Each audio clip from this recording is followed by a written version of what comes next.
नमस्कार विद्यार्थी मित्रांनो, आज आपण विविध स्पर्धा परीक्षेमध्ये अत्यंत उपयुक्त असलेला अत्यंत महत्त्वाचा बुद्धिमत्ता चाचणी हा विषय आणि या विषयात संदर्भात 50 महत्त्वाचे प्रश्न स्पष्टीकरणासह उत्तरे आज आपण पाहणार आहोत।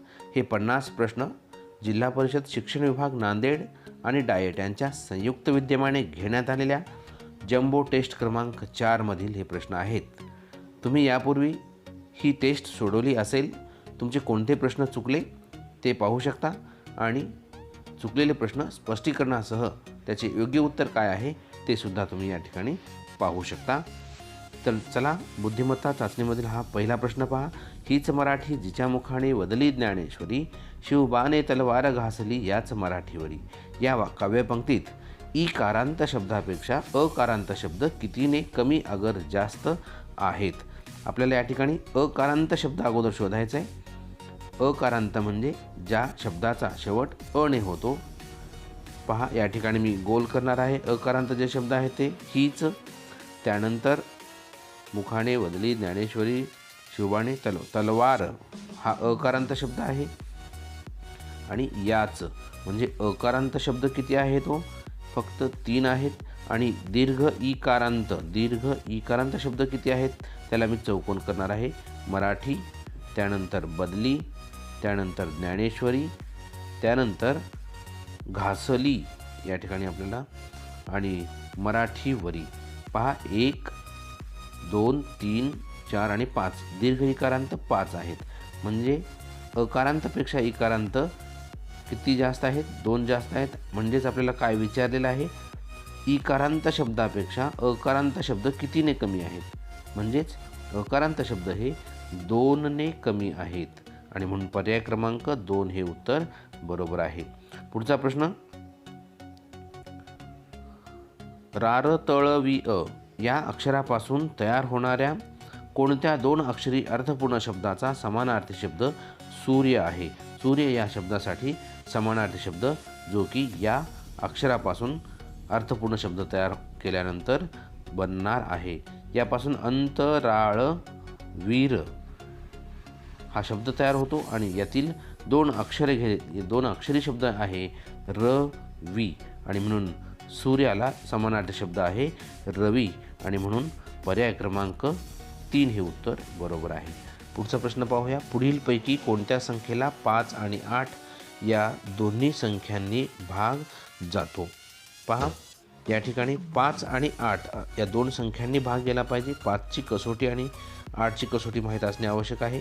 5ची कसोटी काय आहे की ज्या संख्येच्या एकक स्थानी 0 किंवा 5 यापैकी एक अंक असतो त्या संख्येला 5 ने निशेष भाग जातो। पण या ठिकाणी पहा, प्रत्येक संख्येच्या एकक स्थानी 0 आहे म्हणजे प्रत्येकाला 5 ने भाग जातो। पण 8ची कसोटी काय आहे? ज्या संख्येच्या शतक, दशक, एकक किंवा शेवटचे 3 अंकांनी तयार होणाऱ्या संख्येला जर 8 ने निशेष भाग जात असेल, पूर्ण भाग जात असेल किंवा शेवटचे 3ही अंक 0 असतील तर त्या संख्येला 8 ने निशेष भाग जातो। तर या ठिकाणी पहा, 5 ने प्रत्येकाला भाग जातो परंतु 5 ने 130ला भाग जात 130ला 8 ने निशेष भाग जात नाही, कारण 8 1 8, 5 उरले 50 झाले, 8 चौक 32, 8 पंचे 40, 8 सकम 48 म्हणजे 2 उरतात म्हणजे पूर्ण भाग जात नाही। त्यानंतर पहा, 260लाही निशेष भाग जात नाही, 480ला 8 ने पूर्ण भाग जातो। कसे पहा, 8 सकम 48 0 म्हणजे 60चा भाग गेला म्हणजे या ठिकाणी पूर्ण भाग गेला आणि म्हणून 380ला सुद्धा पूर्ण भाग जात नाही आणि पर्याय क्रमांक 3 हे उत्तर आपलं बरोबर आहे। पुढचा प्रश्न पहा, प्रश्न क्रमांक 4, 2 4 1 2 1 4 2 1 4 1 2 1 4 4 2 1 हा संख्या मालिकेवरील प्रश्न आहे। वरील अंकमालेत 4च्या लगत 1 हा अंक आहे। पहा, 4च्या लगत 1 अंक आहे, 4 आहे, 4च्या लगत। आता लगत म्हटल्यानंतर इथं मागे किंवा पुढे दिलं नाही म्हणून आपण लगत धरूया। 1, 4च्या लगत 2 हा अंक नाही, 4च्या लगत 2 हा अंक नाही म्हणजे 242. अशा पद्धतीने नाही. असे किती वेळा झाले आहे? असे किती वेळा? पहा 141 आपल्याला पाहिजे आणि म्हणून 141 कुठे आहे ते पाहूया. जास्त गोंधळ करण्यात अर्थ नाही किंवा गोंधळून जाण्याची गरज नाही. पहा 241 म्हणजे 4च्या लगत एक अंक असला पाहिजे. या ठिकाणी आहे पहा 4च्या लगत एक आहे. 4च्या लगत म्हणजे मागे आणि पुढे. त्यानंतर 4च्या लगत मागे एक आहे पण पुढे नाही. म्हणजे अशा पद्धतीने फक्त हे एक वेळा झालेलं आहे आणि मग पर्याय क्रमांक 2 हे उत्तर बरोबर आहे. पुढचा प्रश्न 9898, 8998, 8899, 9988, 9998 या सर्व संख्या चढत्या किंवा उतरत्या क्रमाने लावल्यास मध्यभागी कोणती संख्या येईल? तर या संख्या चढत्या किंवा उतरत्या क्रमाने लावल्यास मध्यभागी कोणती संख्या येईल? पहा विद्यार्थी मित्रांनो, 1 2 3 4 5 6 संख्या आहेत. फक्त एक हा प्रश्न थोडासा चुकल्यासारखा वाटतो, कारण मध्यभागी संख्या येण्यासाठी आपल्याला विषम संख्या पाहिजेत किंवा इथे 6 संख्या आहेत, 7 संख्या पाहिजे. म्हणून मी एक संख्या या ठिकाणी ॲड करतो, 8999. ही एक संख्या आपण 8999 याच्यामध्ये ॲड करूयात या प्रश्नामध्ये. तर पहा आता आपल्याला चढता क्रम लावायचा आहे. चढता क्रम लावतेवेळी पहा सर्व संख्या 4 अंकी आहेत म्हणजे हजाराच्या आहेत आणि त्यातली सर्वात लहान संख्या कोणती आहे? 8899. त्यानंतर 8989, 8989. त्यानंतरची संख्या 8998. त्यानंतर 8999, 8999. त्यानंतर 9000च्या संख्या घेऊया, 9898, 9988 आणि सर्वात मोठी आहे 9998. पहा 1 2 3 4 5 6 7 संख्या आहेत. आता मध्यभागी येणारी संख्या विचारलेली आहे आपल्याला. म्हणजे काय हो?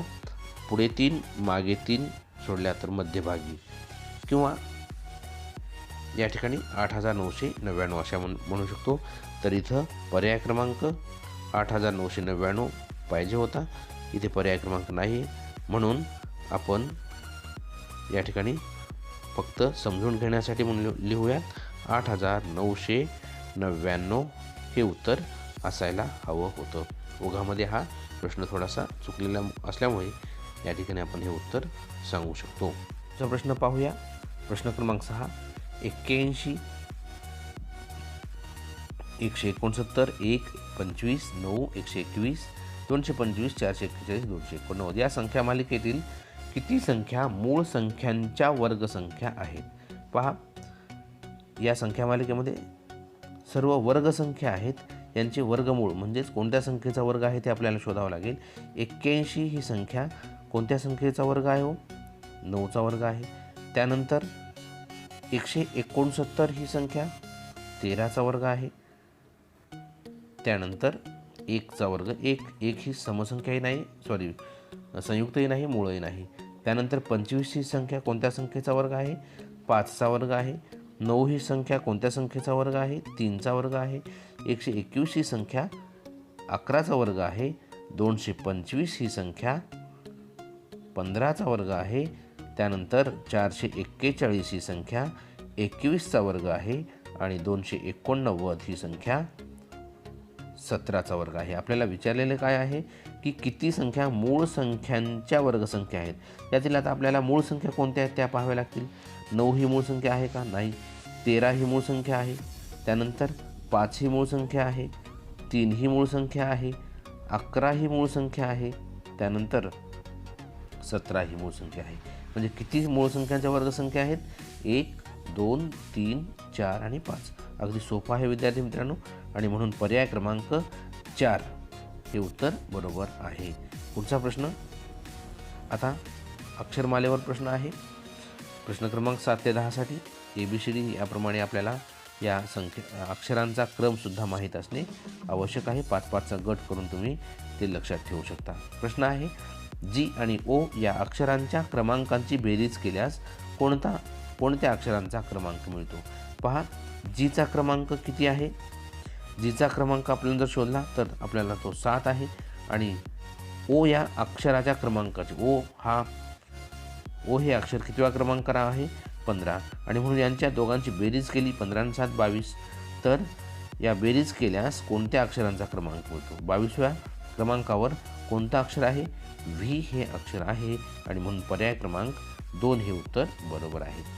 पुढचा प्रश्न याच अक्षरमालेवर प्रश्न आहे. इंग्रजी अक्षरमालेतील अनुक्रमे 13वे, पहिले, 14वे अक्षर घेऊन बनणाऱ्या शब्दाच्या विरुद्ध लिंगी शब्द कोणता? पहा, परत एकदा आपण या अक्षरमालेकडे जाऊया. 13वे अक्षर कोणते आहे? तर 13वे अक्षर हे यम आहे. अगदी सोपं आहे विद्यार्थी मित्रांनो. 5-5चा गट करून जर लक्षात ठेवला, 5वा अक्षर ई येतं, 10वा अक्षर जे येतं, अशा पद्धतीने. त्यानंतर आपल्याला कोणतं अक्षर पाहिजे की 13वे अक्षर. मी इथे या ठिकाणी लिहितो. 13वे अक्षर आपल्याला घ्यायचं आहे. 13वे अक्षर आहे यम. त्यानंतर पहिले अक्षर विचारले आपल्याला. पहिले अक्षर कोणते आहे? पहिले अक्षर ए. आणि 14वे अक्षर म्हणजे 13व्याच्या नंतरचे म्हणजे यन. यापासून एक अर्थपूर्ण शब्द होतो मॅन. आणि आपल्याला काय विचारले? अक्षर घेऊन बनणाऱ्या शब्दाचा विरुद्ध लिंगी शब्द. मॅनचा विरुद्धार्थी शब्द वुमन, WOMAN, वुमन. तर कोणता पर्याय आहे? पर्याय क्रमांक 1. अगदी सोपा आहे. जो सोपा प्रश्न आहे तो लवकर सोडवायचा आहे, पण काळजीपूर्वक. पुढचा प्रश्न, दिलेल्या अक्षरमालेत के अक्षराचा डावीकडून जो क्रमांक आहे तोच क्रमांक उजवीकडून असणारे अक्षर कोणते? हा खूप सोपा प्रश्न आहे. केचा क्रमांक डावीकडून विचारलेला आहे आपल्याला. तुम्हाला माहीत आहे केचा क्रमांक जे हा 10वा आहे आणि के कितवा असेल? केचा क्रमांक 11वा.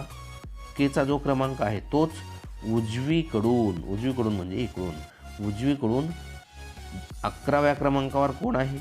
उजवीकडून 11व्या क्रमांकावर ओ आहे. आणि मग पर्याय क्रमांक 4 हे उत्तर आहे. पुढचा प्रश्न, दिलेल्या अक्षरमालेत के या अक्षराच्या तुलनेत आर या अक्षराच्या अधिक जवळ असलेले अक्षर कोणते? खूप सोपा प्रश्न आहे विद्यार्थी मित्रांनो. आरच्या जवळचे अक्षर, फक्त आपल्याला पर्याय लक्षात ठेवावा लागेल. NMLP. आरच्या जवळचे अक्षर कोणते आहे ते पहा. या ठिकाणी अक्षरमाला आहे. अक्षरमालेमध्ये आरच्या जवळ कोण आहे जास्तीत जास्त? एल तर होऊ शकत नाही, एम तर नाही, एन नाही. पी हे अक्षर आरच्या अधिक जवळ आहे. पी हे अक्षर अधिक जवळ आहे म्हणून पर्याय क्रमांक 4 हे उत्तर बरोबर आहे.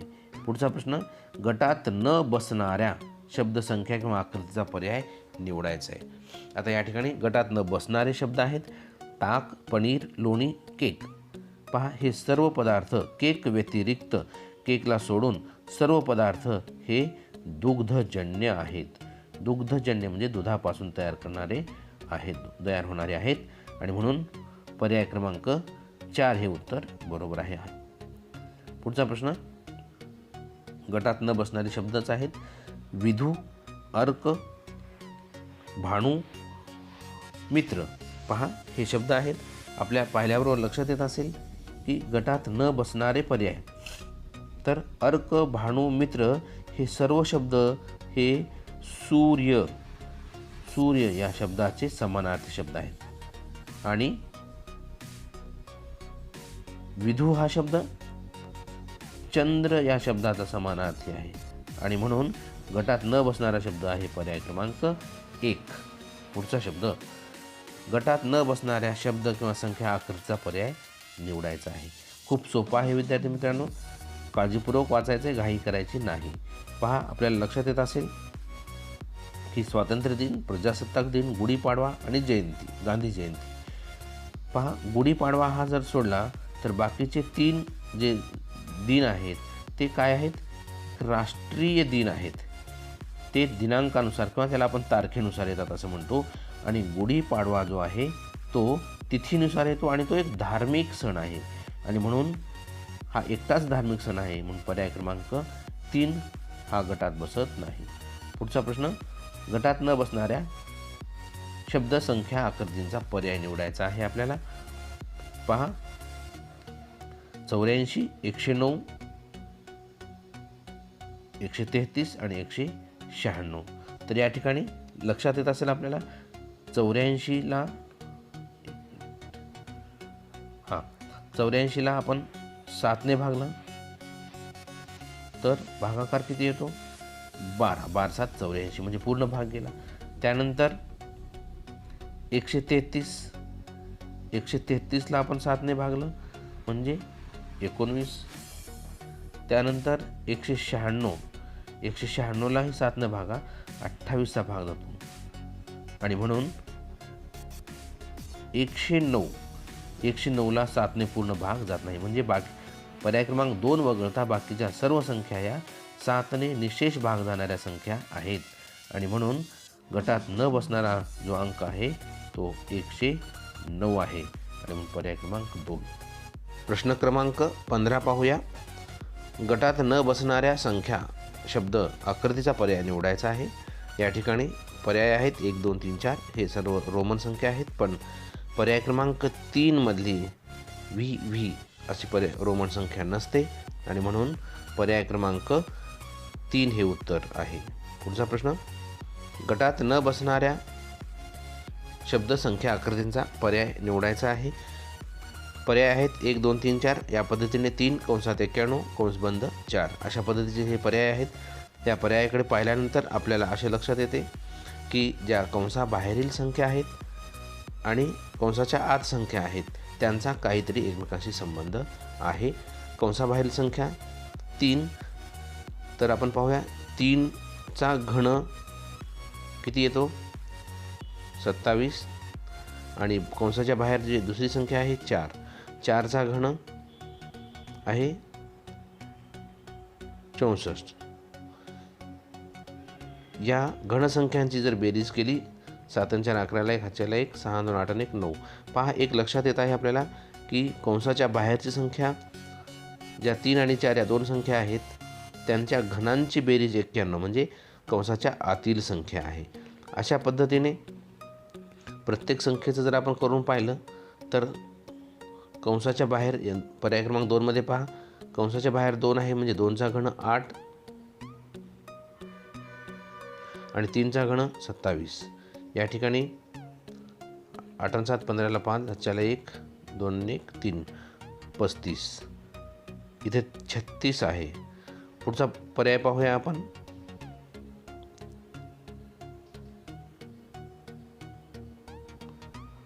पुढचा पर्याय 5 कंसात 133 आणि 2. 5चा घन 125 आणि 2चा घन 8. 125 आणि 8 133 म्हणजे इथे हे बरोबर आहे, इथे हे बरोबर आहे. त्यानंतर 4 आणि 5. 4चा घन 64 आणि 5चा घन 125. या दोघांची बेरीज 5 आणि 4 9, 6 आणि 2 8, 1 189. हेही बरोबर आहे. म्हणजे काय की पर्याय क्रमांक 2 हे गटात बसत नाही. आणि म्हणून आपले उत्तर काय आहे? पर्याय क्रमांक 2. पुढचा प्रश्न. गटात न बसणाऱ्या आकृतीचा पर्याय आपल्याला निवडायचा आहे. आकृतीचे नीट निरीक्षण करा.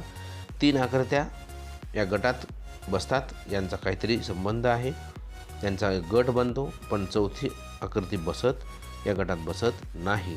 आणि म्हणून जर आपल्याला नीट निरीक्षण केले तर काय होत आहे पहा. पहिल्या आकृतीमध्ये 4 भाग आहेत, त्यापैकी 2 भाग रंगवलेले आहेत, म्हणजे निम्मा भाग, अर्धा भाग रंगवलेला आहे. त्यानंतर या ठिकाणी दुसऱ्या पर्यायामध्ये 8 भाग आहेत, 4 भाग रंगवलेले आहेत, म्हणजे अर्धा भाग रंगवलेला आहे. त्यानंतर तिसऱ्या पर्यायामध्ये 1 2 3 4 5 6 7 8 8 भाग आहेत, त्यापैकी 2च भाग रंगवलेले आहेत. 8 पैकी 2च भाग फक्त रंगवलेले आहेत. त्यानंतर चौथ्या पर्यायामध्ये 1 2 3 4 5 6 भागापैकी 3 भाग रंगवलेले आहेत. म्हणजे फक्त पर्याय क्रमांक 3 जर सोडला तर सर्व आकृत्यांमध्ये अर्धा भाग रंगवलेला आहे. आणि म्हणून पर्याय क्रमांक 3 हे आपलं उत्तर आहे, किंवा ही आकृती गटात बसत नाही. पुढचा प्रश्न. गटात न बसणाऱ्या शब्द किंवा संख्या आकृतींचा पर्याय परत इथे निवडायचा आपल्याला. आत्ताच सांगितल्याप्रमाणे की प्रत्येक आकृती नीट निरीक्षण करायचं आहे आपल्याला. आणि 3 आकृत्या सारख्या आहेत किंवा त्यांचा एक गट बनतो, चौथी आकृती गटात बसत नाही. तर पहिली आकृती पहा, एक षटकोन आहे आणि त्यात काही रेषा आहेत. प्रत्येकामध्ये तसंच आहे, परंतु मधल्या आतील ज्या रेषा आहेत त्या आतील रेषामुळे तयार होणारा एक त्रिकोण तयार होतो.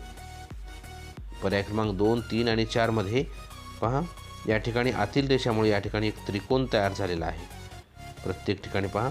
आणि या ठिकाणी काय झालेलं आहे, चौकोन तयार झालेला आहे. म्हणून पर्याय क्रमांक 1 ची आकृती गटात बसत नाही. म्हणून पर्याय क्रमांक 1 हे उत्तर आहे.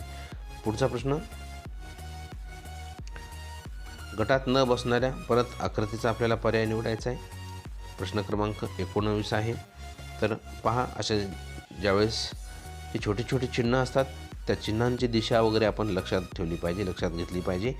तर पहा, आपल्याला काय लक्षात येत आहे की रंगवलेले वर्तुळ व न रंगवलेले वर्तुळ हे चिन्ह जे आहेत ते एकमेकांच्या विरुद्ध दिशेला आहेत. पहा, हे रंगवलेले वर्तुळ, न रंगवलेले वर्तुळ, रंगवलेले वर्तुळ, न रंगवलेले वर्तुळ.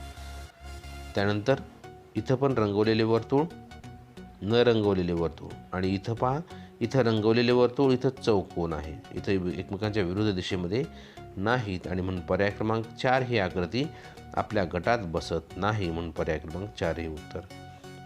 पुढचा प्रश्न, संख्या मालिकेत प्रश्नचिन्हाच्या जागी क्रमाने येणारी संख्या ओळखायची आपल्याला. क्रमाने येणाऱ्या संख्या खूप सोप्या असतात, फक्त थोडंसं बारकाईने आपल्याला काळजीपूर्वक निरीक्षण करावं लागतं. तर त्या ठिकाणी पहा, 23, 42, 52 या प्रत्येक संख्येमध्ये काहीतरी संबंध आहे, काहीतरी एक क्रम आलेला आहे आणि तो क्रम आपल्याला शोधायचा आहे. तर पहा, 23 या संख्येकडे जर पाहिलं आपण, तर 23 मध्ये या दोन संख्यांचा जर गुणाकार केला तर 6 येतो. संख्येतील अंकांचा गुणाकार 42 या संख्येतील अंकांचा गुणाकार केला तर 4 दुनी 8 येतो. त्यानंतर 52 या संख्येतील अंकांचा गुणाकार जर केला तर 5 दुनी 10 येतो. त्यानंतर 34 या संख्येतील अंकांचा जर गुणाकार केला तर 12 येतो. एक गोष्ट लक्षात येत असेल आपल्याला की या संख्येतील अंकांचा जर गुणाकार केला तर 6, 8, त्यानंतर 10, 12 अशा पद्धतीची मालिका मिळत आहे. म्हणजेच पुढची संख्या कोणती असणार आहे की गट तयार होणारा जो आहे तो 14 येणार आहे.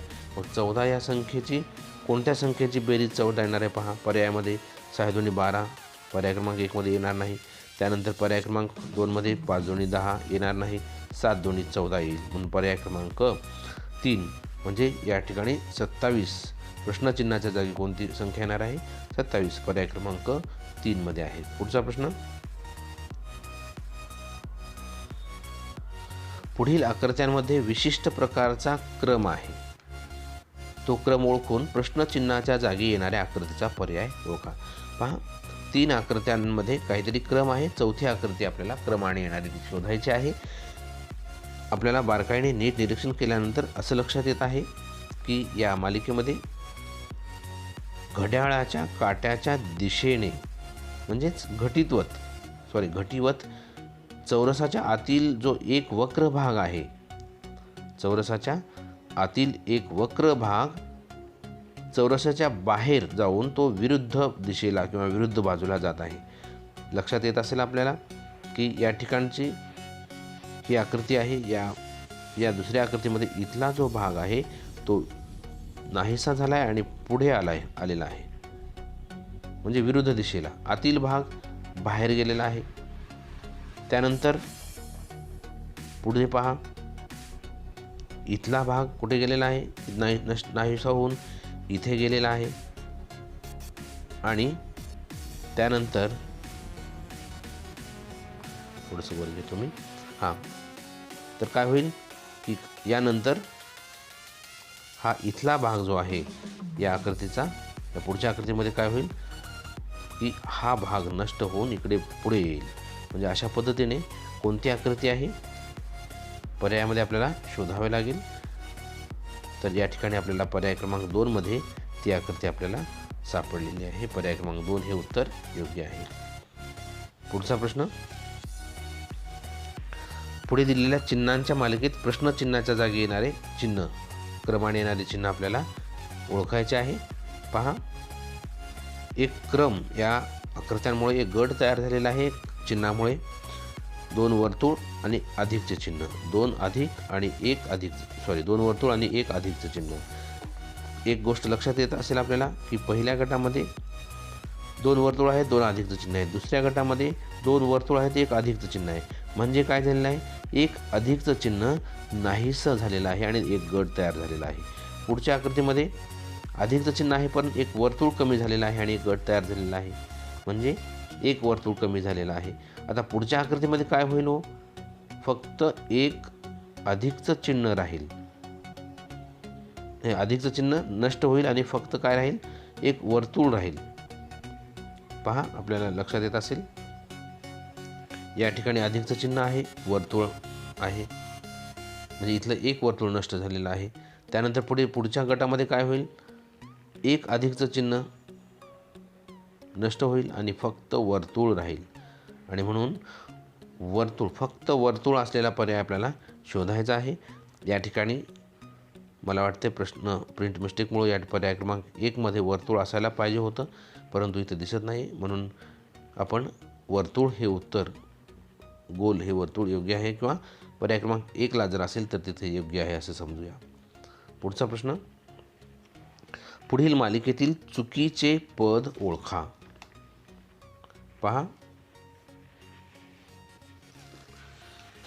प्रश्न आहे, पुढील मालिकेतील चुकीचे पद काय आहे. 3, 11, 27, त्यानंतर 25, 123 आणि 251. खूप सोपा प्रश्न आहे. 8च्या पटीमध्ये या संख्या दिसत आहेत. पहा, 3 मध्ये 3 आणि 11, 3 मध्ये जर 8 मिसळले तर काय येतं, 11. त्यानंतर किती आहे, 27. म्हणजे काय की 8ची दुप्पट 16. 16 आणि 11 यांची बेरीज केली तर 27 येते. त्यानंतर 16ची दुप्पट 32, 27 आणि 32ची बेरीज केली तर 57 येते. त्यानंतर 32ची दुप्पट 64, 57 आणि 64 यांची बेरीज केली तर किती येते, 123 येते. आणि 64ची दुप्पट 128, 123 आणि 128ची बेरीज 251 येते. पहा, एक गोष्ट लक्षात येत असेल आपल्याला, यातील चुकीचं पद कोणतं आहे. मग संख्या आहेत आपल्या 3 आहे, त्यानंतर 11 आहे, त्यानंतर 27 आहे, त्यानंतर 57 आहे. पण आपल्याला 7,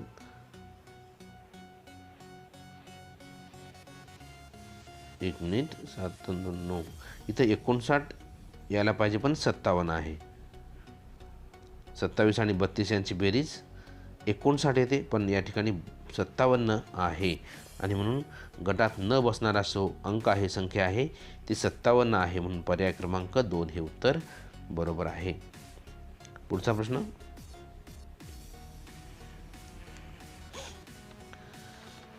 सोबतच्या आकृतीत एकूण किती त्रिकोण आहेत. खूप सोपा प्रश्न आहे, फक्त आपण काळजीपूर्वक नीट निरीक्षण केलं पाहिजे.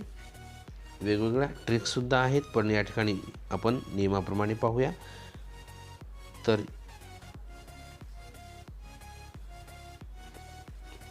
पहा, अशा पद्धतीचा त्रिकोण आहे आणि यातील त्रिकोण किती आहे ते शोधायचे. अशा वेळी काय करणार आपण, यांना आपण या त्रिकोणाला नावे देऊया.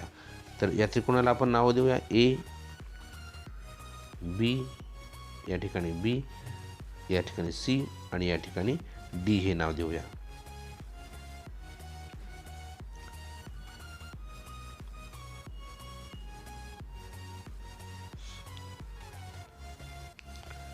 पहा, ए, बी, सी आणि डी. आता आतील जे त्रिकोण आहेत त्यांना नावे देऊया. इथं आहे ए, बी, सी, डी, ई, एफ, जी, एच. असं जर केलं तर आपला कुठलाही त्रिकोण सुटणार नाही. आता पहा किती त्रिकोण आहेत. ABCDEFGH हे 8 त्रिकोण आहेत. त्यानंतर A आणि B इथे लिहीन मी A अधिक B बरोबर. त्यानंतर B आणि C, B अधिक C, B आणि Cचा हा एक त्रिकोण, हा जो दिसत आहे आपल्याला त्रिकोण अशा पद्धतीने. त्यानंतर D आणि E, D अधिक E, D आणि E हा त्रिकोण. ओके. त्यानंतर E आणि F,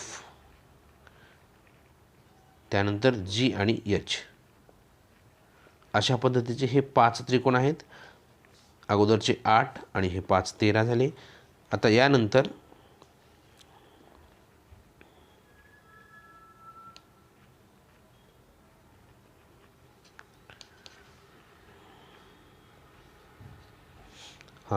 यानंतर ABC हा एक त्रिकोण तयार झालेला आहे.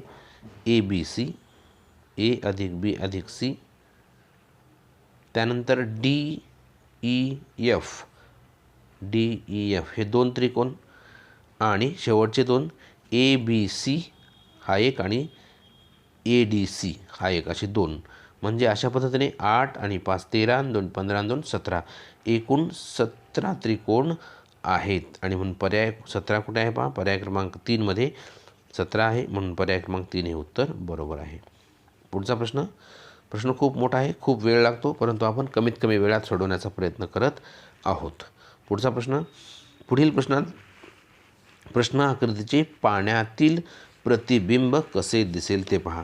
आपल्याला माहीत आहे जलप्रतिबिंब कसे असते हो, की या जलप्रतिबिंबामध्ये आकृतीचा जो डावा भाग आहे तो डावीकडेच राहतो. आणि जसं की हा उभी जी रेषा दिसत आहे ती डावीकडेच राहते आणि उजवा भाग उजवीकडेच राहतो. परंतु आकृतीचा वरचा जो भाग आहे तो वरचा भाग कुठे येतो, जलप्रतिबिंबामध्ये खाली उलट येतो. म्हणजे अशा पद्धतीचा डावा भाग डावीकडेच, उजवा भाग उजवीकडेच राहतो, परंतु वरचा भाग खाली उलट येतो, तर खालचा भाग वर उलट जातो. म्हणजे पहा ईचा डावी बाजू तशीच राहते, खालचा भाग वरचा, म्हणजे ई हे अक्षर सारखंच राहतं. त्यानंतर एन डावी भाग म्हणजे उभी रेषा तशीच राहील, इकडची पण उभी रेषा तसंच राहील, फक्त काय होईल, उलट खालचा भाग वर जाते वेळी उलट होईल. म्हणून अशा पद्धतीने हा पर्याय आपल्याला कुठे आहे तो शोधावा लागेल. किंवा दुसरी मी एक ट्रिक्स सोप्या पद्धतीने ही ट्रिक्स पण सांगितलेली आहे. ह्या सर्व ट्रिक्स जलप्रतिबिंबाच्या असतील किंवा आरशातील प्रतिमेच्या असतील, त्या सर्व ट्रिक्स पाहण्यासाठी आपल्या चॅनलवर एक व्हिडिओ आहे, तो व्हिडिओ तुम्ही पाहू शकता.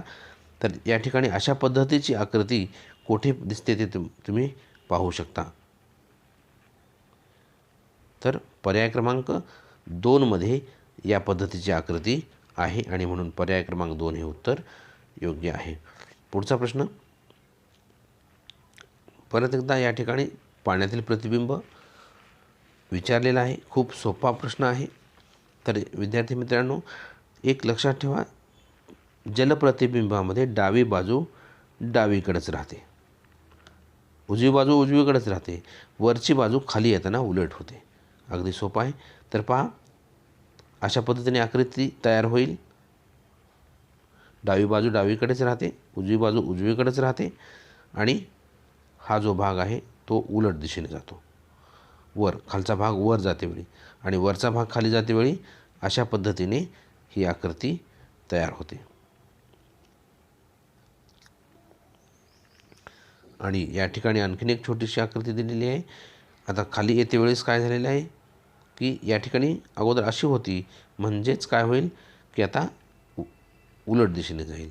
अशा पद्धतीचा पर्याय आपल्याला शोधावा लागेल. आणि म्हणून पहा या ठिकाणी कोणता पर्याय, हे दोन्ही पर्याय सारखेच दिसतात, परंतु या ठिकाणी ही जी आकृती आहे ही वर उलट झालेली नाही, या ठिकाणी उलट झालेली आहे आणि म्हणून पर्याय क्रमांक 1 हे उत्तर बरोबर आहे. पुढचा प्रश्न, पुढील प्रश्नात प्रश्न आकृतीची आरशातील प्रतिमा कशी दिसेल ते ओळखून त्याचा पर्याय आपल्याला निवडायचा आहे. मी फक्त एकच गोष्ट सांगेन की आरशातील प्रतिमा शोधताना आपल्याला बारीक चिन्हांचा विचार करावा लागेल. छोटे छोटे जे चिन्ह आहेत त्याचा विचार करावा लागेल. आणि आरशातील प्रतिमेमध्ये काय असतं की आकृतीचा वरचा भाग वरच्याच दिशेला राहतो. एक गोष्ट लक्षात ठेवा, वरचा जो भाग आहे तो वरच्याच दिशेला राहतो आणि खालचा भाग खालीच राहतो. फक्त काय होतं की आकृतीचा उजवीकडील भाग, हा जो उजवीकडील भाग आहे तो कुठे येतो, इथे आकृतीच्या डावीकडे येतो आणि डावीकडचा भाग उजवीकडे जातो आणि जवळचा भाग जो असतो आरशाच्या तो जवळच राहतो. तर अशा पद्धतीने या आकृतीमध्ये आपल्याला बारकाईने जर नीट निरीक्षण केलं तर आरशातील प्रतिमा जी आहे ती वरचा भाग वर आहे इथं पहिल्या पर्यायामध्ये, पण काय झालेलं आहे की जो हा मधला आकार जो दिसत आहे तो चुकीचा दिलेला आहे आणि म्हणून पर्याय क्रमांक 1 तर नाही. त्यानंतर पर्याय क्रमांक 2 मध्ये वरचा जो भाग आहे तो या ठिकाणी चुकीचा दिलेला आहे. त्यानंतर पर्याय क्रमांक 3 मध्ये पहा, डावीकडचा वरचा भाग ॲज इट इज आहे, जसा तसा आहे. डावीकडचा रंगवलेला भाग उजवीकडे गेलेला आहे. त्यानंतर इकडचा जो रंगवलेलं वर्तुळ आहे ते इकडे आलेलं आहे आणि बाकीचा आकार जवळपास सारखा आहे. म्हणून पर्याय क्रमांक 3 हे उत्तर बरोबर आहे. म्हणून पर्याय क्रमांक 3ला तुम्ही टिक करू शकता किंवा परीक्षेमध्ये उत्तरपत्रिकेमध्ये वर्तुळाला रंगवायचं आहे. पुढचा प्रश्न, पुढील प्रश्नात प्रश्न आकृतीची आरशातील प्रतिमा कशी दिसेल हे ओळखून त्याचा पर्याय आपल्याला निवडायचा आहे. खूप सोपं आहे विद्यार्थी मित्रांनो. जर तुमच्याकडे कागद असेल, प्रश्नपत्रिका असेल तर ते खूप सोप्या पद्धतीने ट्रिक्सने मी कसं करायचं ते व्हिडिओमध्ये त्या सांगितलेलं आहे. तर पहा, 5, 7, 9 9 हा जवळच राहणार आहे. जो आरशाच्या जवळ आहे तो जवळच राहणार आहे आणि दूरचा दूर जाणार आहे. डावीकडचा भाग उजवीकडे, उजवीकडचा भाग डावीकडे. वरचा भाग वरच राहणार आहे, खालचा भाग खालीच राहणार आहे. म्हणून 5, 7, 9 हे अंक कशा पद्धतीने दिसतात पहा. 5, 7, 9 हे आरसा आहे. तर 9 कसा दिसेल की असा या पद्धतीने. त्यानंतर 7 आणि 5 कसा येईल की ही जी रेषा आहे ती जवळ येईल, दूर होती. त्यानंतर अशा पद्धतीने हा 5 दिसेल आणि म्हणून पर्याय क्रमांक कितीमध्ये आहे पहा, वर आहे. प्रश्न क्रमांक 29 पाहूया. येशू ख्रिस्त इसवी सन मोहम्मद पैगंबर प्रश्नार्थक चिन्ह. म्हणजे काय पहा विद्यार्थी मित्रांनो की येशू ख्रिस्त आणि इसवी सन यांचा काहीतरी संबंध आहे, या समसंबंध ज्याला म्हणतो आपण. तसाच मोहम्मद पैगंबर आणि प्रश्नार्थक चिन्हाच्या जागी काय येईल. पर्याय आहेत हिजरी सन, शहेनशाही, विक्रम सावंत, शालिवाहन शक. पहा, येशू ख्रिस्त यांच्याशी निगडीत जी कालगणना आहे ती इसवी सन असं म्हटलं जातं आणि मोहम्मद पैगंबरांची जी कालगणना आहे ती हिजरी सन आणि म्हणून पर्याय क्रमांक 1 हे उत्तर. पुढचा प्रश्न, साप्ताहिक, आठवडा, पाक्षिक काय. हा सुद्धा समसंबंधाचा प्रश्न आहे. साप्ताहिक म्हणजे दर आठवड्याला प्रसिद्ध होणारे म्हणजे 8 दिवसाला. त्यानंतर पाक्षिक म्हणजेच पंधरवाडा. पर्याय क्रमांक 2 हे उत्तर. पुढचा प्रश्न, योग्य पर्याय निवडा.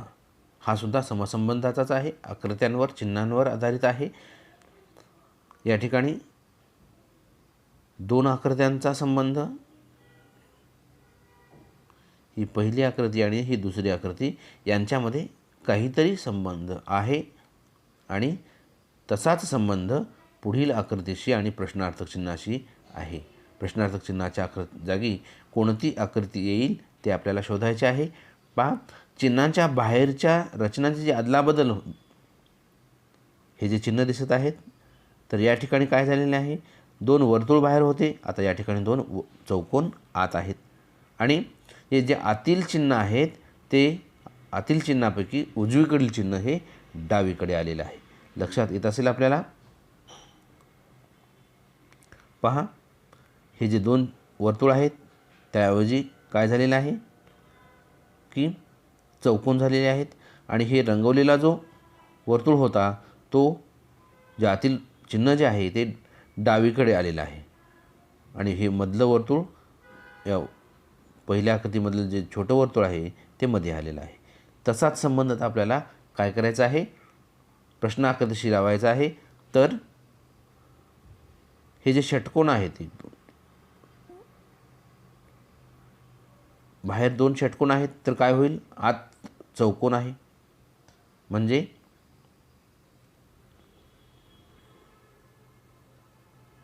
पहा,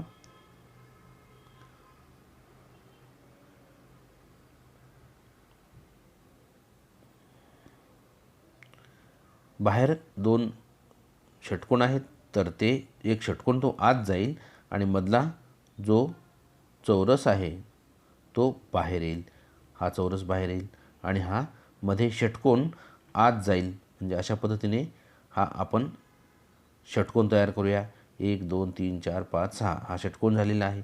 आणि आतील जो हे या ठिकाणी उजवीकडचा जो रंगीत त्रिकोण आहे तो कुठे येईल, या ठिकाणी येईल, डावीकडे येईल. आणि या ठिकाणचा जो आतील वर्तुळ होता तो वर्तुळ काय होईल, पहा,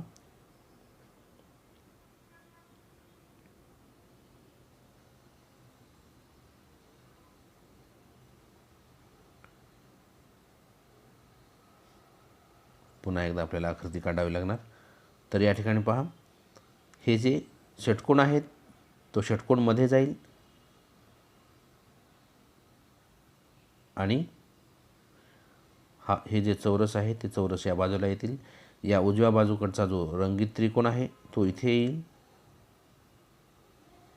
त्यानंतर हा जो वर्तुळ इकडचा मधला वर्तुळ काय जाईल, उजवीकडे जाईल. आणि मध्ये न रंगवलेला त्रिकोण, अशा पद्धतीचा पर्याय कुठे आहे पहा, पर्याय क्रमांक 1लाच या ठिकाणी दिसत आहे. म्हणून पर्याय क्रमांक 1 हे उत्तर बरोबर आहे. पुढचा प्रश्न,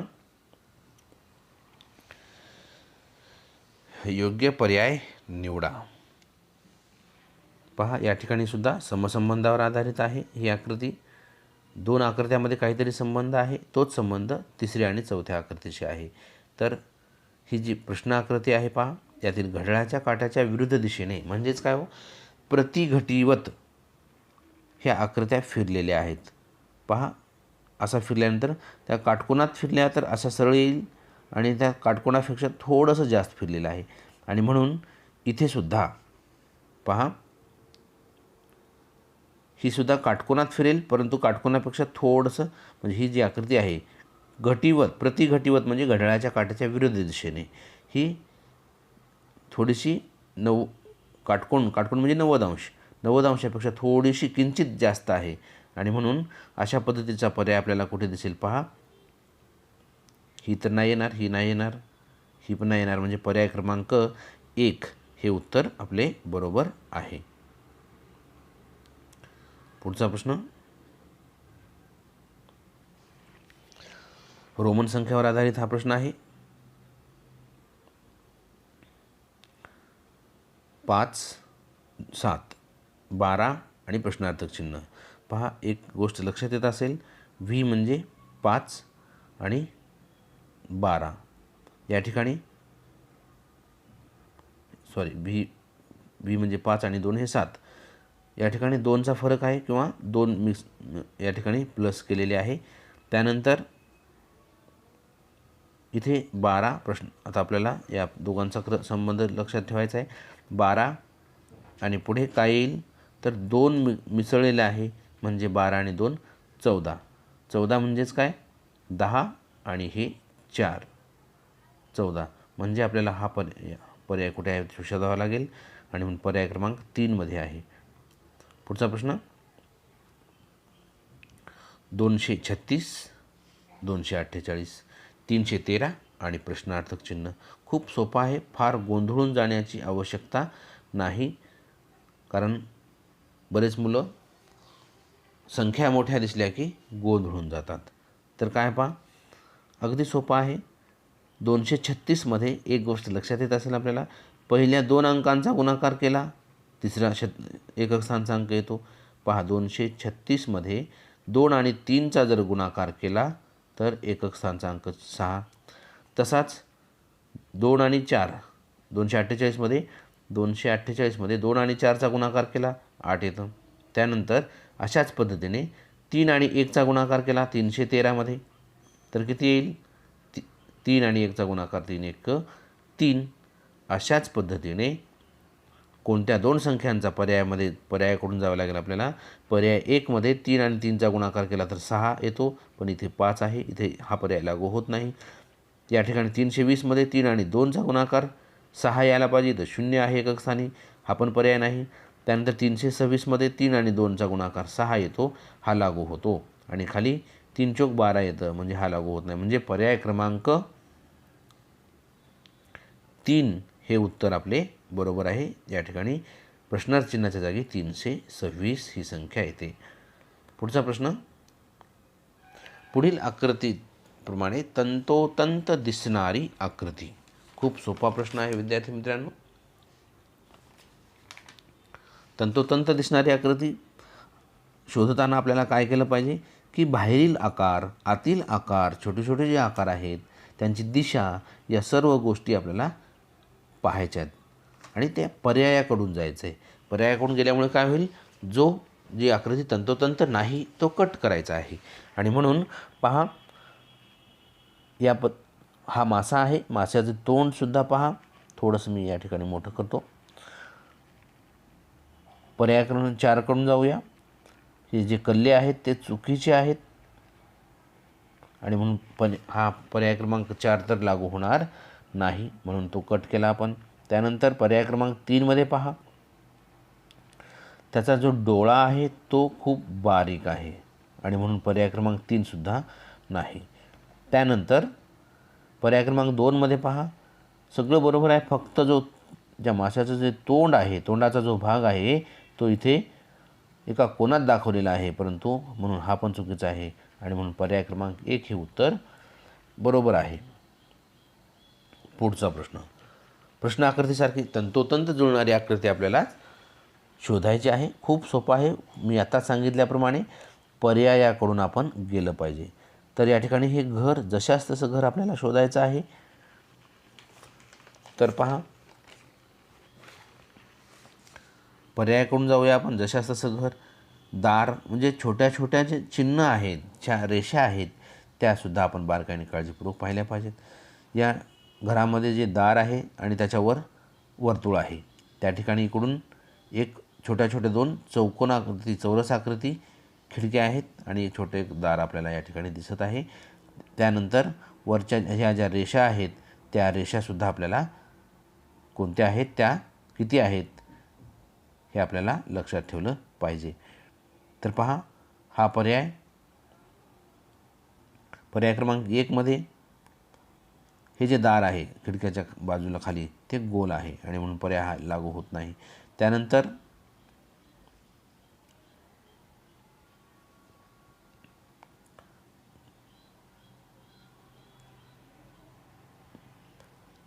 जे खिडक्या आहेत त्या इथे गोलाकार आहेत आणि इथे चौरस आकृती आहेत. त्यानंतरच्या आकृतीमध्ये दाराच्या वर त्रिकोण आहे, तो वर्तुळ आहे आणि म्हणून ह्या तिन्ही आकृत्या लागू होत नाहीत, म्हणून पर्याय क्रमांक 4 हे उत्तर. पुढचा प्रश्न, एका हजेरी पत्रकात सागरचा सुरुवातीपासून 12वा क्रमांक आहे, सरिताचा शेवटून 30वा क्रमांक आहे. सागर व सरिताच्या मध्ये 13 विद्यार्थ्यांची नावे आहेत, तर हजेरी पत्रकात एकूण किती नावे आहेत? खूप सोपा प्रश्न आहे. पहा, एकूण मुले आपल्याला काढायची आहेत, एकूण नावे किती आहेत किंवा एकूण मुले किती आहेत. सुरुवातीला सागरचा सुरुवातीपासून कितवा क्रमांक आहे? 12 म्हणजे 12वा नंबर. त्या दोघांच्यामध्ये किती मुले आहेत? 13 म्हणून 13.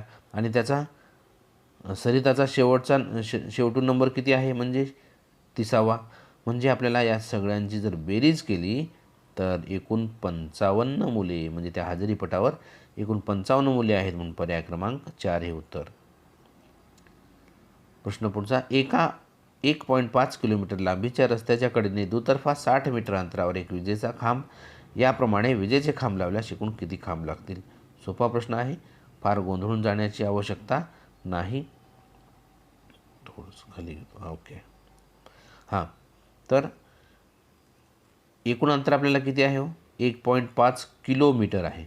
आणि आपल्याला हे मीटर म्हणजे याला आपल्याला 1500 मीटरमध्ये वर्ग करून घ्यायचं आहे. पहा, 1500 मीटर. आता लगतच्या 2 खांबातील अंतर आपल्याला काढायचं आहे. हे 60 मीटर अंतरावर, म्हणजेच लगतच्या 2 खांबातील अंतर काढण्यासाठी आपल्याला 60ने 1500 मीटरला भागला आपण, तर किती येईल? 25. म्हणजे 25 मीटर. लगतच्या 2 खांबातील अंतर आपल्याला 25 मीटर आहे. आता रस्त्याच्या एका कडेला किती खांब आहेत? पहा, 25 खांब प्लस 1, म्हणजे पहिल्या 1ला आपण धरलं पाहिजे, म्हणजे एकूण 26 खांब आहेत एका बाजूला. रस्त्याच्या दुतर्फा म्हणजे दोन्ही बाजूला खांब आहेत, म्हणजे 26 दोन्ही 52. तर एकूण किती खांब लागतील? एकूण 52 खांब लागतील, म्हणून पर्याय क्रमांक 1. पुढचा प्रश्न. उगवत्या सूर्याच्या दिशेत उजवा हात असलेला सागर 2 वेळा डावीकडे काटकोनात वळला. आता उजवीकडे मान वळवत नेल्यास त्याच्या तोंडासमोर प्रथम कोणती दिशा येईल? खूप सोपं आहे. आपल्याला दिशा उपदिशा माहीत असणे आवश्यक आहे. दिशा या घटकावरचे सर्व ट्रिक्स, सोपे प्रश्न मी एका व्हिडिओमध्ये बनवलेले आहेत, ते तुम्ही पाहू शकता. तर आपल्याला एकूण दिशा आपल्याला माहीत असणे आवश्यक आहे. उजव्या हाताकडची पूर्व दिशा असते, त्यानंतर डावीकडे पश्चिम, खाली पायथ्याला दक्षिण आणि वर उत्तर. पूर्व आणि दक्षिणच्या मध्ये आग्नेय, त्यानंतर नैऋत्य, पश्चिम आणि उत्तरच्या मध्ये वायव्य आणि उत्तर आणि पूर्वेच्या मध्ये ईशान्य. पहा, हे सगळं अगदी सोप्या एका ट्रिक्समध्ये लक्षात ठेवण्यासाठी, ह्या सर्व दिशा लक्षात ठेवण्यासाठी सोपी पद्धत सांगतो मी. जर सर्व दिशा आपल्याला लक्षात ठेवायच्या असतील तर एक विनोदात्मक म्हणा किंवा एक ही गोष्ट जर लक्षात ठेवली आपण, आदन पवा वाजवितो कसा, ही ट्रिक्स आहे विद्यार्थी मित्रांनो, लक्षात ठेवण्यासाठी आहे. वाजवितो कसा? उ ई पू. पहा, यामधलं वाजवितो कसा हा विनोदाचा जर भाग सोडला तर या सर्व दिशा आणि उपदिशा आपल्याला यामध्ये दिसून येतात. आ म्हणजे आग्नेय, द म्हणजे दक्षिण, न म्हणजे नैऋत्य, प म्हणजे पश्चिम, वा म्हणजे वायव्य, उ म्हणजे उत्तर, ई म्हणजे ईशान्य, पू म्हणजे पूर्व. आदन पवा वाजवितो कसा उ ई पू. हे जर आपण पाठ करून लक्षात ठेवलं तर तुमची दिशा कधीही चुकणार नाही, किंवा 2 दिशांच्या दरम्यान कोणती दिशा आहे हे कधीही तुमचं चुकणार नाही. आणि म्हणून आता पहा, प्रश्नाकडे येऊया आपण. उगवत्या सूर्याच्या दिशेत उजवा हात आहे. पहा, लक्षात ठेवा, हे पूर्व आहे, तो कुठे थांबलेला आहे? उगवत्या दिशेकडे त्याचं तोंड नाही आहे, त्याचा उजवा हात आहे, म्हणजे तो कोणत्या दिशेला तोंड करून उभा आहे? उत्तरेला आहे. लक्षात ठेवा. अशा छोट्याशा गोष्टी आपण नीट काळजीपूर्वक लक्षात ठेवल्या पाहिजेत. सागर 2 वेळा डावीकडे काटकोनात वळला. आता पहा, त्याचं तोंड इकडं आहे, उत्तरेकडे आहे, म्हणजे 2 वेळा तो काटकोनात वळला. म्हणजे इकडे एकदा काटकोनात वळला, पुन्हा एकदा काटकोनात वळला. म्हणजे त्याचे तोंड आता कोणत्या दिशेला आहे? दक्षिणेकडे आहे. त्याचे तोंड कुठे आहे?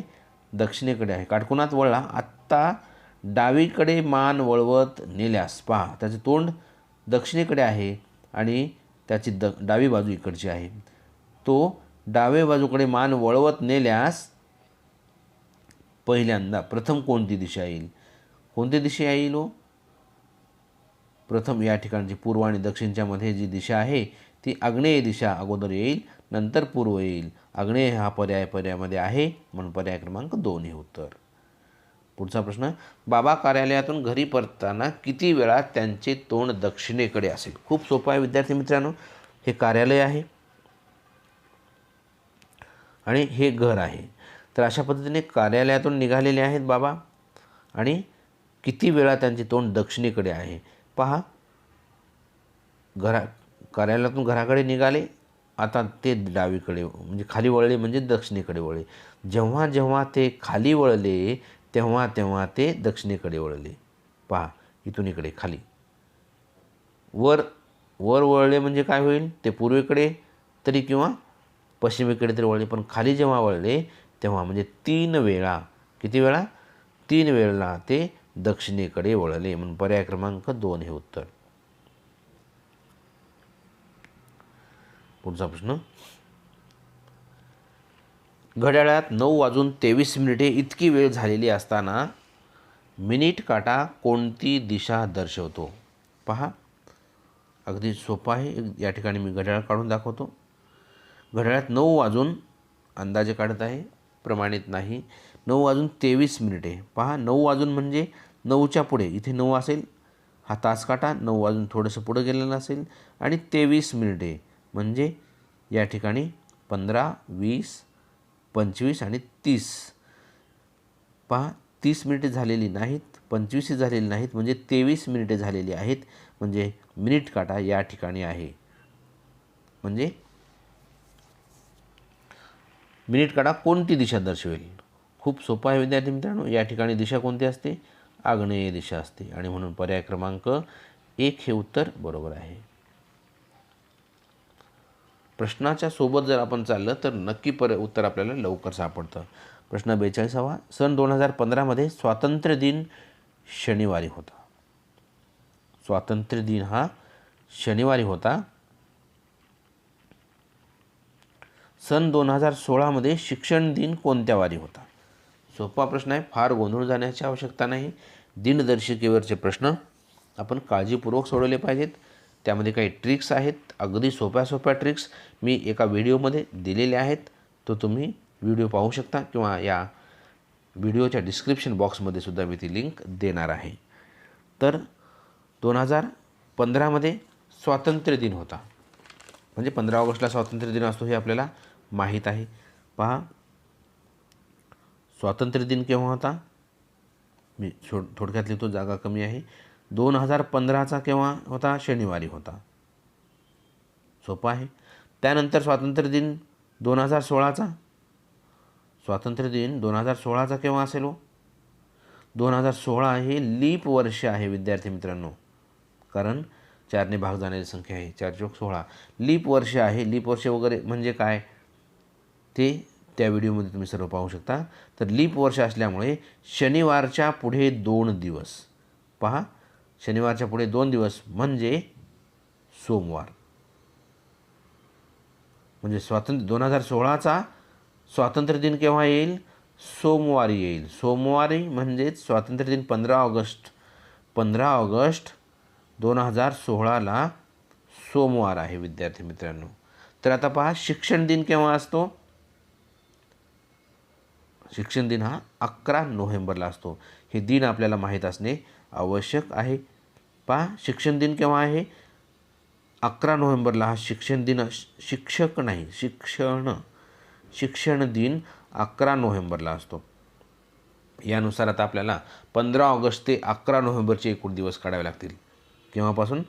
15 ऑगस्ट ते 11 नोव्हेंबर.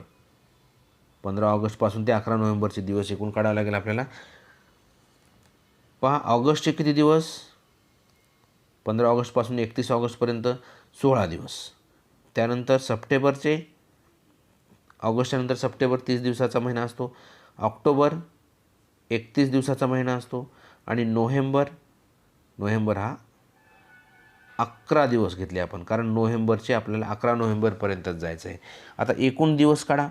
एकूण दिवस किती येतील? यांची जर बेरीज केली तर 88 येते. पहा, तुम्हाला माहीत आहे 88ला जर 7ने भागलं म्हणजे काय? एका आठवड्याने भागलं तर काय होईल? 12 आठवडे येतील याचे आणि दिवस किती शिल्लक राहतील? 4 दिवस. 12 आठवडे 4 दिवस. हे आपल्याला आठवड्याकडे जायची गरज नाही, फक्त हे दिवस जे उरलेले 4 दिवस शिल्लक आहेत ते आपल्याला काय करायचं आहे? 4 दिवस पुढे जायचं आहे. आता 4 दिवस पुढे कोणाचं जायचं आहे की स्वातंत्र्य दिन 15 ऑगस्ट 2016ला सोमवार होता. म्हणजे या सोमवारच्या पुढे 4 दिवस जायचं आहे. सोमवारच्या पुढे 4 दिवस म्हणजेच मंगळवार, बुधवार, गुरुवार, शुक्रवार येईल. आणि म्हणून पर्याय क्रमांकामध्ये शुक्रवार इथं पर्यायात नाही. हा प्रश्न पर्याय या ठिकाणी चुकलेला आहे आणि म्हणून इथं आपण लिहून घेऊया शुक्रवार. आपण सांगितल्याप्रमाणे जर तुम्ही गेलात तर हे उत्तर येणार आहे. या ठिकाणी पर्याय नाही. पुढचा प्रश्न, हा सुद्धा दिनदर्शिकेवर अवलंबून आहे. मंदारचा दुसरा वाढदिवस 16 नोव्हेंबर 2017 रोजी मंगळवारी होता. पहा, काळजीपूर्वक प्रश्न नीट प्रश्नाकडून जर आपण गेलं तर बिलकुल चुकणार नाही. मंदारचा दुसरा वाढदिवस 16 नोव्हेंबर 2007 रोजी मंगळवारी होता. तर त्याचा जन्म कोणत्या वारी? खूप सोपा आहे विद्यार्थी मित्रांनो. योग्य दिशेने जर तुम्ही गेलात तर नक्की उत्तर येईल. पहा, दुसरा वाढदिवस कधी होता त्याचा? दुसरा वाढदिवस 16 नोव्हेंबर 2007 आणि मंगळवार होता तेव्हा. पहा, पहिला वाढदिवस केव्हा असेल हो? मग पहिला वाढदिवस केव्हा असेल? 16 नोव्हेंबर 2006ला असेल. पण तो मंगळवारी असेल का? नाही, एक दिवस मागे, कारण ते लीप वर्ष नाही. जर लीप वर्ष असतं तर 2 दिवस मागे गेलो असतो आपण. 2006 हे लीप वर्ष नाही. त्यानंतर आता त्याचा जन्मदिवस काढूया. जन्मदिवस केव्हा असेल? 16 नोव्हेंबरच असेल. दिनांक 2005 हा त्याचा जन्मवर्ष असेल आणि एक दिवस मागे म्हणजेच रविवार असेल. म्हणजे त्याचा आपल्याला काय विचारलेलं आहे? त्याचा जन्म कोणत्या वारी झाला? रविवारी झाला. आणि म्हणून पर्याय क्रमांक 4 हे उत्तर. पुढचा प्रश्न, ख्रिसमस नाताळ जर शुक्रवारी असेल तर पुढीलपैकी कोणता वार त्या महिन्यात 5 वेळा आला असेल? खूप सोपा प्रश्न आहे. काळजीपूर्वक आपण सोडवू शकता. पहा, ख्रिसमस नाताळ केव्हा असतो? 25 डिसेंबरला असतो. ख्रिसमस नाताळ हा 25 डिसेंबरला असतो. तर पुढीलपैकी कोणता वार 25 डिसेंबरला शुक्रवार आहे? पहा, आता सोपी पद्धत सांगतो. 31 डिसेंबरचा वार काढूया आपण. आता 25 आणि 31, 25 आणि 6 31, म्हणजे 6 दिवस पुढे जा किंवा 1 दिवस मागे. कारण 1 दिवस मागे का म्हणत आहे मी? कारण 7 दिवसांचा आठवडा असतो. म्हणजे शुक्रवारच्या पुढे 6 दिवस पुढे जा किंवा 1 दिवस मागे या. म्हणजे शुक्रवारच्या मागे जर आपण गेलं तर 1 दिवस मागे, म्हणजे जो जवळचा आहे तो मागे जायचा आहे. गुरुवार येईल. काय येईल? गुरुवार येईल. त्यानंतर 30 तारखेला बुधवार येईल आणि 29 तारखेला मंगळवार येईल. मी हे का लिहित आहे? कारण त्या 1 जानेवारीला किंवा 1 जानेवारीला जो वार आहे तोच वार 1 डिसेंबरला 1, 2 आणि 3 डिसेंबरला जो वार आहे तेच वार 29, 30 आणि 31ला असतात. आणि ते 3 वार 5 वेळा येतात. किती वेळा येतात? आपल्याला काय विचारले? या डिसेंबर महिन्यात 5 वेळा आलेला वार कोणता? तर मंगळवार, बुधवार, गुरुवार हे 3 वार 5 वेळा येतात. पण पर्यायामध्ये कोणता वार आहे? पहा, बुधवार, शनिवार, रविवार, शुक्रवार यापैकी फक्त बुधवार आहे आणि म्हणून पर्याय क्रमांक 1. पुढील प्रश्नात प्रश्नचिन्हाच्या जागी कोणती संख्या येईल ते दिलेल्या पर्यायातून शोधायचं आहे आपल्याला. पहा, खूप सोपं आहे. या ठिकाणी एक वर्तुळ दिलेलं आहे, त्यात 4 संख्या दिलेल्या आहेत आणि या ठिकाणी प्रश्नचिन्ह दिलेलं आहे. तर आपल्याला काय करायचं आहे, नीट निरीक्षण जर केलं तर लक्षात येत असेल आपल्याला, वरच्या ज्या 2 संख्या आहेत आणि एक खालची संख्या आहे यांची बेरीज 11, 6 आणि 13 यांची बेरीज किती येते हो? 30. 11, 6 आणि 13 यांची बेरीज 30 येते. 8, 15 आणि 10 33 येते. तसंच 16, 5 आणि 21 यांची बेरीज किती आली पाहिजे? 42. आणि म्हणून पर्याय क्रमांक 1 मध्ये हे उत्तर आहे. पुढचा प्रश्न. पुढील प्रश्नात प्रश्नचिन्हाच्या जागी कोणती संख्या येईल ते शोधायचं आहे. याच पद्धतीने खूप सोपी पद्धत आहे. 43, 12, 4, 98, 67, 4, 37, 12. तर काय आहे की डावीकडील संख्येतील अंकांची बेरीज, उजवीकडील संख्येतील अंकांची बेरीज यांचा फरक हा तिसऱ्या चौकोनामध्ये दिलेला आहे. पहा, 4, 43 या संख्येतील अंकांची बेरीज किती? 7. या अंकांची, या दुसऱ्या चौकटीतील अंकांची बेरीज 2 आणि 1 3. यांचा फरक म्हणजेच 7 मधून 3 गेले 4, म्हणजे ही संख्या. अशाच पद्धतीने 98, 9 आणि 8 17, वजा 6 आणि 7 13, 13 मधून 7 गेले 4 राहिले, म्हणजे हे बरोबर आहे. त्याच पद्धतीने 7 आणि 3 10, वजा 2 आणि 1 3, 10 मधून 3 गेले 7, म्हणजे पर्याय प्रश्नचिन्हाच्या जागी काय येईल? 7 येईल. आणि पर्याय कोणता आहे पहा, पर्याय क्रमांक 4ला 7 आहे, म्हणून योग्य उत्तर पर्याय क्रमांक 4. पुढचा प्रश्न. एका दाम्पत्याला 8 अपत्य आहेत. 5 मुलांपैकी 3 विवाहित आहेत, तर 3 मुलीपैकी 1 विवाहित आहे, तर त्या घरात एकूण किती व्यक्ती राहतात? खूप सोपा प्रश्न आहे, फक्त प्रश्नाकडून नीट जायचं आहे. एका दाम्पत्याला 8 अपत्य आहेत. एकूण किती अपत्य आहेत? दाम्पत्य आणि हे 8, म्हणजे एकूण 10 झाले. 5 मुलापैकी 3 विवाहित आहेत. पहा, त्यांना किती मुलं आहेत? या 8 पैकी 5 मुले आहेत आणि 3 मुली आहेत. त्यापैकी 5 मुलापैकी 3 विवाहित आहेत, म्हणजे 3 विवाहित आहेत म्हणजे त्यांच्या पत्नी आल्या 3, म्हणजे 3 दुनी 6. इथले राहिले फक्त 2 अविवाहित आहेत. लक्षात ठेवा, हे 6, हे 2, आईवडील 1 2 आणि 3 मुलीपैकी 1 विवाहित आहे. 3 पैकी 1 गेली म्हणजे 2. एकूण किती झाले पहा? 2 6 8, 2 10, 2 12. एकूण त्यांच्या घरामध्ये किती जण आहेत? 12 व्यक्ती आहेत, म्हणून पर्याय क्रमांक 4 हे उत्तर बरोबर आहे. पुढचा प्रश्न. सान्वी तिच्या आईपेक्षा 30 वर्षांनी लहान आहे.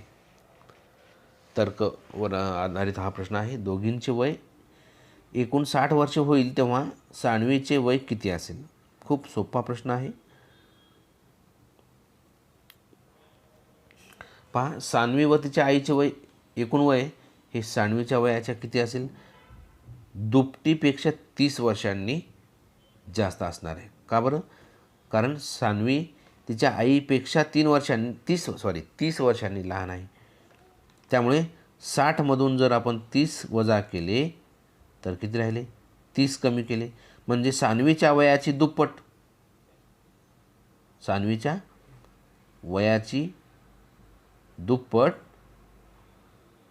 म्हणजेच 60 वजा 30 बरोबर 30. 30 ही संख्या मिळेल. म्हणजेच याचा अर्थ काय? सान्वीचे वय 30च्या निम्मे म्हणजे 15 असेल. किती वर्ष असेल? सान्वीचे वय 15 वर्ष, म्हणून पर्याय क्रमांक 3 हे उत्तर. पुढचा प्रश्न.